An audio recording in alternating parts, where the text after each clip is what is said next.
রাকাত নয়, ঈশান নামাজ মাত্র 4 রাকাত। আমি এই আমার নাঙ্গলকোটে আমার গ্রামে এসে মুরব্বীদেরকে জিজ্ঞেস করেছি, বলেছি যে ঈশান নামাজ 15 রাকাত কিভাবে? বললাম দাদা ঈশান নামাজ কেমনে 15 রাকাত?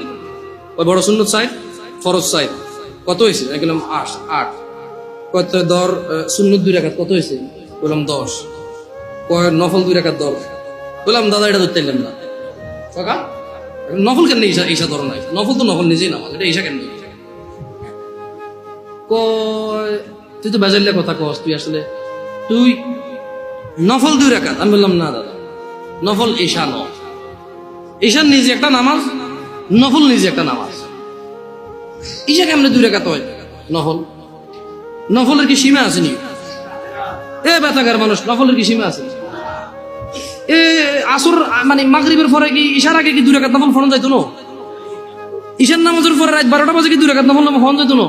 দিনে 10টা বাজে নফল নামাজ ফরজ যাবো নি? তো এটার কি টাইম আসেনি? এটা নিষেধ না আছে যে মাকরু সময় হইতে হইতো না। তাই বললাম না দাদা, আমি নফল নামাজ ধরতে 2 রাকাত ঈশা। কত ধরস্যা? ঠিক আছে, তর্কের খাতিরে ধরে নিলাম আমি। তারপরে কত হইলো দাদা? কয় 12। বললাম ঠিক আছে, বাকি 3 কেমনে? আমার কম। আমাকে বললো যে ভিতর 3 রাকাত। আমি বললাম যে ভিতর তো নিজেই একটা নামাজ, একটুকে নফল করে আনছে। যাক, নফলে যদি কোনো টাইম নাই, আপনি ঈশার মধ্যে 2 রাকাত দিচ্ছেন, ঠিক আছে।